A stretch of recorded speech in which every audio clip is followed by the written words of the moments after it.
जय हिंद दोस्तों, मैं हूं आपका दोस्त के बी और आज की इस वीडियो में हम 2 मार्च 2021 को आरआरबी एनटीपीसी के जो दूसरे शिफ्ट का एग्जाम हुआ है उसमें पूछे गए जीके और करंट अफेयर्स के प्रश्नों को हम लोग डिस्कस करेंगे।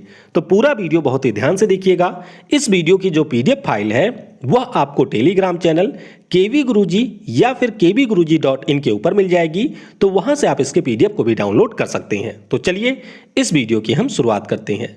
तो पहला प्रश्न पूछा गया था कि वन संरक्षण अधिनियम हमारी संसद के द्वारा कब पास किया गया था, यानी कि कब ये अधिनियम आया था। तो याद रखेंगे 1980 में वन संरक्षण अधिनियम आया था। इसके अलावा कई सारे अन्य अधिनियम भी हैं जिनसे आपके एनटीपीसी में प्रश्न पूछा जा चुका है। जैसे कि अगर हम लोग वन्य जीव संरक्षण अधिनियम की बात करते हैं तो ये 1972 में आया था। इसके बाद में है जल प्रदूषण नियंत्रण व रोकथाम अधिनियम, ये 1974 में आया था। इसके बाद में है वन संरक्षण अधिनियम जो मैंने आपको ऊपर बताया, ये 1980 में आया था। उसके बाद में वायु प्रदूषण नियंत्रण व रोकथाम अधिनियम, तो ये आपका 1981 में आया था। इसके बाद में है पर्यावरण संरक्षण अधिनियम, ये आपका 1986 में आया था। तो इनके बारे में आपको याद रखना है। अगला प्रश्न पूछा गया कि 9 डॉट्स प्राइज 2019 किसे दिया गया था। तो ये जो प्राइज है वह मिला था मुंबई की एक पत्रकार को। इनका नाम है एनी जैदी। क्या नाम है? एनी जैदी को 9 डॉट्स प्राइज 2019 दिया गया था। अगला प्रश्न पूछा गया कि लिंगराज मंदिर कहां पर स्थित है। तो लिंगराज मंदिर की बात करें तो पहले भी ये 2 से 3 बार पूछा जा चुका है। उड़ीसा की राजधानी भुवनेश्वर में ये आपको मंदिर मिलेगा। अगर हम लोग इस मंदिर की बात करें तो ययाति केसरी के द्वारा इसका निर्माण करवाया गया था। यह भी एनटीपीसी में पूछा गया प्रश्न है, तो इसके बारे में ध्यान रखेंगे। वास्तुकला की अगर हम लोग बात करें तो कलिंगा वास्तुकला के ऊपर यह आधारित है। भगवान शिव का ये एक मंदिर है, तो इसके बारे में भी आपको याद रखना है। यहां पर एक प्रश्न ये पूछा गया था कि कोणार्क सूर्य मंदिर का जो निर्माण है वह किस वंश ने करवाया था। तो कोणार्क सूर्य मंदिर की अगर हम लोग बात करते हैं तो इसका निर्माण करवाया था गंगा डायनेस्टी के द्वारा। किसके द्वारा? जो पूर्वी गंगा डायनेस्टी थी उसके राजा थे नरसिंह देव, उनके द्वारा इसका निर्माण करवाया गया था। तो ये आप ध्यान रखेंगे। इसे हम लोग ब्लैक पैगोडा के नाम से भी जानते हैं। और उड़ीसा के पुरी जिले में महानदी का जो डेल्टा क्षेत्र है वहां पर ये आपको मंदिर मिलेगा। तो एग्जैक्ट आप बताइएगा कमेंट में कि क्या ये दोनों मंदिर पूछे गए थे या इनमें से कोई एक ही पूछा गया था। तो आप कमेंट में इसके बारे में बताइएगा। अगला प्रश्न पूछा गया कि विश्व छात्र दिवस कब मनाया जाता है। बात हो रही है वर्ल्ड स्टूडेंट डे की। तो ये जो दिवस होता है वह हमारे पूर्व राष्ट्रपति डॉक्टर एपीजे अब्दुल कलाम जी के जन्म दिवस के अवसर पर मनाया जाता है और ये मनाया गया 15 अक्टूबर को। कब? 15 अक्टूबर को प्रत्येक वर्ष ये मनाया जाता है। संयुक्त राष्ट्र महासभा के द्वारा वर्ष 2010 में इसको मनाए जाने की घोषणा की गई थी। ये आप ध्यान रखेंगे। एक अंतर्राष्ट्रीय छात्र दिवस भी होता है जो कि 17 नवंबर को मनाया जाता है। तो ये आपके द्वितीय विश्व युद्ध से संबंधित है, तो इसके बारे में भी थोड़ा सा आप याद रखेंगे। अगला प्रश्न पूछा गया कि दूरदृष्टि दोष के लिए किस लेंस का प्रयोग किया जाता है। तो दूरदृष्टि दोष की बात करते हैं तो इसके लिए उत्तल लेंस का प्रयोग होता है। किसका? कॉन्वेक्स लेंस का प्रयोग होता है दूरदृष्टि दोष के लिए। उसी प्रकार से अगर निकट दृष्टि दोष की बात की जाए तो इसके लिए कॉन्केव लेंस का यूज किया जाता है, यानी कि अवतल लेंस का यूज किया जाता है। अगला प्रश्न पूछा गया कि चंद्रयान मिशन को कहां से लॉन्च किया गया था। यहां पर बात हो रही है चंद्रयान फर्स्ट की। तो ध्यान रखिएगा, इसको लॉन्च किया गया था सतीश धवन अंतरिक्ष सेंटर, अंतरिक्ष केंद्र जो है श्रीहरिकोटा आंध्र प्रदेश में, वहां से इसे 2008 में लॉन्च किया गया था। तो ये आप ध्यान रखेंगे कि 22 अक्टूबर 2008 को इसे लॉन्च किया गया था और चंद्रमा के लिए ये हमारा पहला मिशन था। किस रॉकेट से लॉन्च किया गया था? तो PSLV XL C11 रॉकेट से इसे लॉन्च किया गया था। मिशन में आपको ऑर्बिटर मिलेंगे और इम्पैक्टर, यानी कि ये 2 चीजें इसमें शामिल थीं।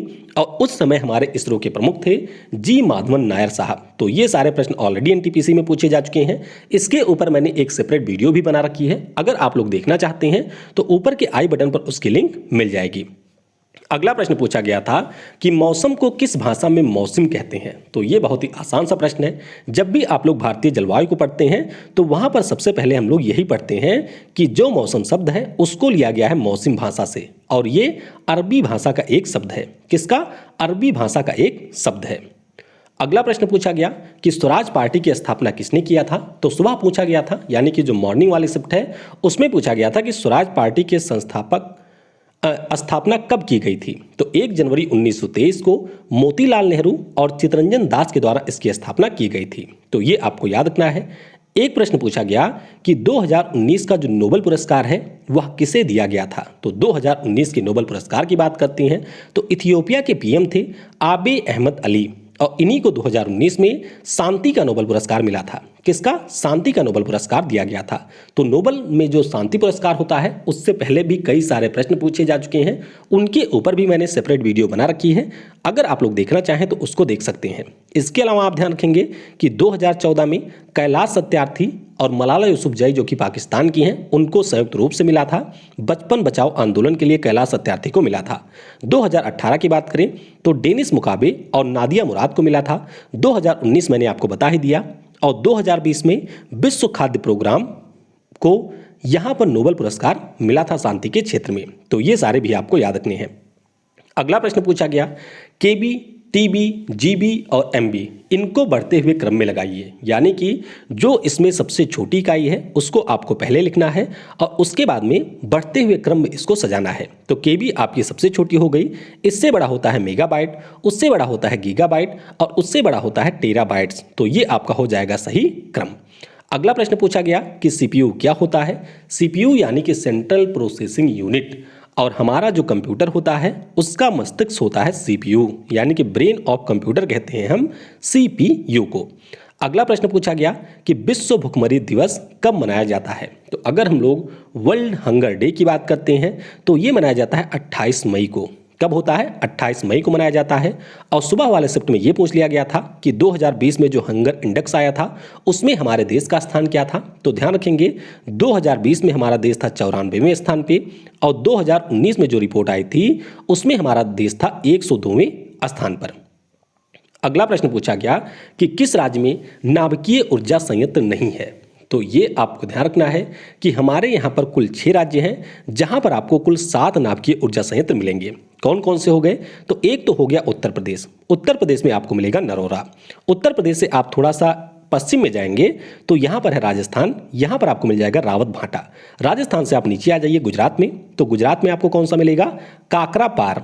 उसके बाद में आप नीचे आ जाएंगे यहाँ पर तो महाराष्ट्र है। महाराष्ट्र में आपका है तारापुर जो कि हमारे यहाँ का पहला नाभिकीय ऊर्जा संयंत्र था। उसके बाद में आ जाइए कर्नाटक में, तो कर्नाटक में आपको मिल जाएगा कैगा। और फिर आपका है तमिलनाडु जहां पर आपको 2 मिलेंगे, एक तो है कल्पक्कम और एक है कुडमकुलम। तो कुडनकुलम के बारे में आपको ये ध्यान रखना है कि हमारे देश का सबसे नवीनतम है कुडनकुलम वाला और सबसे ज़्यादा शक्तिशाली भी है यही वाला, यानी कि सबसे ज़्यादा ऊर्जा यहीं से जनरेट की जाती है। तो ये सारे आपके राज्य हो गए जहां पर आपको नाभिकीय ऊर्जा संयंत्र मिलेंगे। एक प्रश्न ये पूछा गया था कि खान ए खाना की जो उपाधि है वह किसे दिया गया था। तो अकबर के संरक्षक थे जिनका नाम था बैरम खान। क्या नाम था? बैरम खान इनका नाम था। तो इन्हीं को खान ए खाना की उपाधि दी गई थी। अगला प्रश्न पूछा गया कि N2O, मीथेन, सल्फर डाइऑक्साइड और CO2 में से विषम चुनिए। तो आपके लिए यहाँ पर प्रश्न है, नीचे आपको कमेंट में बताना है कि इनमें से विषम कौन सा है और वह विषम क्यों है। तो ये आप कमेंट में बताएंगे, बाकी जो PDF होगी उसमें आपको इसका उत्तर मिल जाएगा। अगला एक प्रश्न था कि अगर खिलाड़ी से संबंधित होता है अर्जुन पुरस्कार तो जो हमारे कोच होते हैं वे किससे रिलेट करते हैं। तो जाहिर सी बात है अगर खिलाड़ियों को अर्जुन पुरस्कार मिलता है तो कोच को मिलता है द्रोणाचार्य पुरस्कार। तो ये प्रश्न पूछा गया था। उसके बाद में था कि हमारे यहाँ पर जो मुख्य चुनाव आयुक्त होते हैं यानी कि चीफ इलेक्शन कमिश्नर होते हैं उनकी नियुक्ति कौन करता है। तो ध्यान रखेंगे भारत के राष्ट्रपति के द्वारा इनकी नियुक्ति की जाती है। और चुनाव आयोग की बात करें तो हमारे संविधान के अनुच्छेद 324 में इसके बारे में प्रावधान दिया गया है। सुनील अरोड़ा साहब वर्तमान में हमारे चुनाव आयुक्त हैं। इसके अलावा आप ध्यान रखेंगे कि हमारे पहले मुख्य चुनाव आयुक्त थे सुकुमार सेन। कौन थे? सुकुमार सेन थे। 25 जनवरी 1950 को हमारे यहाँ पर इलेक्शन कमीशन की स्थापना हुई थी, इसीलिए प्रत्येक साल 25 जनवरी को हम लोग चुनाव क्या कहते हैं उसको, राष्ट्रीय मतदान दिवस भी मनाते हैं। तो ये पॉइंट आपको ध्यान रखना है। अगला प्रश्न पूछा गया कि भारत ने क्योटो प्रोटोकॉल पर हस्ताक्षर कब किया था। तो क्योटो प्रोटोकॉल की अगर हम लोग बात करते हैं तो भारत के द्वारा 26 अगस्त 2002 को इसके ऊपर हस्ताक्षर किया गया था। अब क्योटो प्रोटोकॉल के बारे में आपको ये ध्यान रखना है कि जापान का एक शहर है क्योटो, जहां पर इसकी ऊपर हस्ताक्षर किए गए थे 11 दिसंबर 1997 को। कब? 11 दिसंबर 1997 को इसके ऊपर हस्ताक्षर किए गए थे। और लागू कब से हुआ था? तो 16 फरवरी 2005 को ये लागू किया गया था। अगला प्रश्न पूछा गया था कि स्वीट रेवोल्यूशन किससे संबंधित है, यानी कि बात हो रही है मीठी क्रांति की। तो ध्यान रखिएगा, मधुमक्खी पालन या फिर शहद उत्पादन से ये संबंधित है। किससे? मधुमक्खी पालन या फिर शहद उत्पादन से मीठी क्रांति संबंधित है। अगला प्रश्न पूछा गया कि आर्या राजेंद्रन किस शहर की सबसे युवा मेयर बनी है। तो ये दिसंबर 2020 का करंट अफेयर है और ये तिरुवनंतपुरम जो कि केरल की राजधानी है उसकी मेयर बनी थी आर्या राजेंद्रन। तो इनका नाम भी आपको याद रखना है। अगला प्रश्न पूछा गया था कि जो हमारे मानव का नेत्र होता है, यानी कि जो ह्यूमन आई होती है, अगर उनमें प्रकाश की किरणें आती हैं तो हमारे आँख का कौन सा हिस्सा उनको नियंत्रित करता है। तो इसे नियंत्रित करती है आयरिस। कौन? आयरिस के द्वारा इसका नियंत्रण किया जाता है।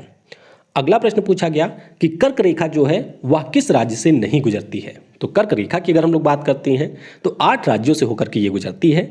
इंटर करती है गुजरात में, उसके बाद में थोड़ा सा हिस्सा राजस्थान, फिर हो गया मध्य प्रदेश, उसके बाद में छत्तीसगढ़, फिर यहाँ पर है झारखंड, उसके बाद में पश्चिम बंगाल, फिर यहाँ पर आता है त्रिपुरा, उसके बाद में है मिजोरम। तो इसके अलावा जो भी आपका ऑप्शन में रहा होगा वह यहाँ पर होगा सही।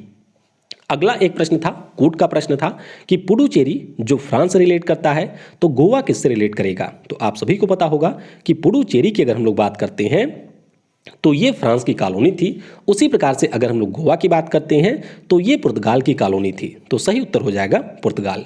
एक आपके कृषि से संबंधित कोई समिति के बारे में पूछा गया था। तो एग्जैक्ट प्रश्न क्या था वह आप नीचे कमेंट में बता सकते हैं। इसके अलावा और कौन कौन से प्रश्न पूछे गए थे आपके सेकंड शिफ्ट के एग्जाम में वह भी आप नीचे कमेंट में बता सकते हैं। आइए अब हमारे पहले शिफ्ट के जो कुछ बचे हुए प्रश्न हैं उनको भी यहाँ पर डिस्कस कर लेते हैं। तो एक प्रश्न ये पूछा गया था कि इनमें से किस रंग में जो प्रकाश संश्लेषण की क्रिया होती है वह सबसे कम होती है, यानी कि पत्तियों के ऊपर किस रंग के प्रकाश को अगर डाला जाए तो जो हमारा फोटोसिंथेसिस है उसकी क्रिया होती है न्यूनतम। तो ये होता है हरा रंग। कौन सा? हरा रंग जो हमारा होता है उसकी उपस्थिति में जो प्रकाश संश्लेषण की क्रिया है वह कम हो जाती है। अगर आपसे ये पूछ लिया जाए कि सबसे ज़्यादा किस में होती है तो सबसे ज़्यादा होती है लाल में। किसमें? लाल रंग का प्रकाश अगर डाला जाता है तो इससे फोटोसिंथेसिस की जो क्रिया है वह तेजी हो जाती है।